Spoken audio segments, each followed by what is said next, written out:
भगवान शिव से जब माता पार्वती ने पूछा, गंगा स्नान करने के बाद भी लोग पापों से मुक्त क्यों नहीं होते। एक बार शिव जी महाराज पार्वती जी के साथ हरिद्वार में घूम रहे थे। पार्वती जी ने देखा कि सहस्त्रों मनुष्य गंगा में नहा नहा कर हर हर कहते चले जा रहे हैं, परंतु प्रायः सभी दुखी और पाप परायण हैं। पार्वती जी ने बड़े आश्चर्य से शिव जी से पूछा कि हे देव, गंगा में इतनी बार स्नान करने पर भी इनके पाप और दुखों का नाश क्यों नहीं हुआ? क्या गंगा में सामर्थ्य नहीं रही? शिव जी ने कहा, प्रिय, गंगा में तो वही सामर्थ्य है, परंतु इन लोगों ने पाप नाशिनी गंगा में स्नान ही नहीं किया है, तब इन्हें लाभ कैसे हो?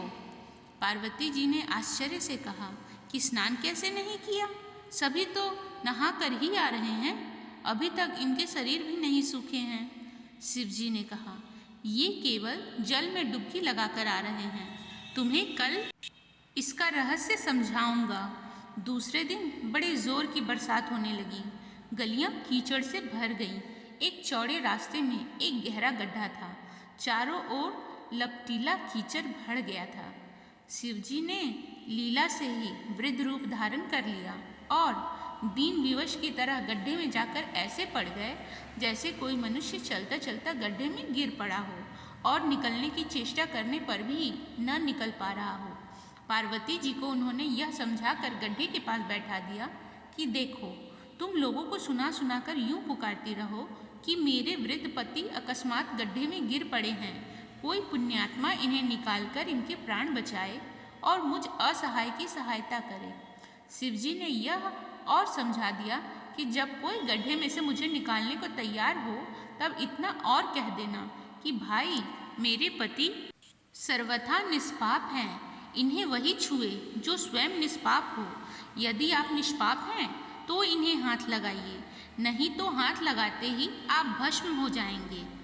पार्वती जी तथास्तु कहकर गड्ढे के किनारे बैठ गईं और आने जाने वालों को सुना सुनाकर शिव जी की सिखाई हुई बात कहने लगी।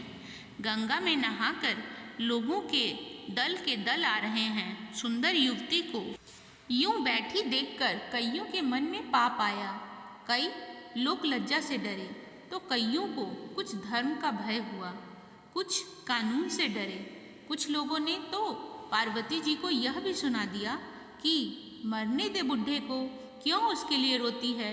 आगे और कुछ दयालु सच्चरित्र पुरुष थे, उन्होंने करुणावश हो युवती के पति को निकालना चाहा, परंतु पार्वती के वचन सुनकर वे भी रुक गए। उन्होंने सोचा कि हम गंगा में नहाकर आए हैं तो क्या हुआ, पापी तो है ही, कहीं होम करते करते हाथ न जल जाएं। बूढ़े को निकालने जाकर इस स्त्री के कथानुसार हम स्वयं भस्म न हो जाएं। किसी का साहस नहीं हुआ। सैकड़ों आए, सैकड़ों ने पूछा और चले गए। संध्या हो चली। शिव जी ने कहा, पार्वती, देखा आया कोई गंगा में नहाने वाला। थोड़ी देर बाद एक जवान हाथ में लोटा लिए हर हर करता हुआ निकला। पार्वती ने उससे भी वही बात कही। युवक का हृदय करुणा से भर आया। उसने शिव जी को निकालने की तैयारी की।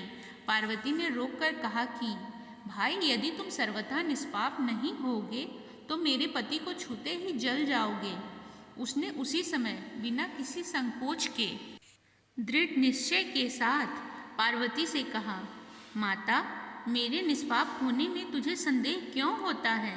देखती नहीं मैं अभी गंगा नहाकर आया हूँ।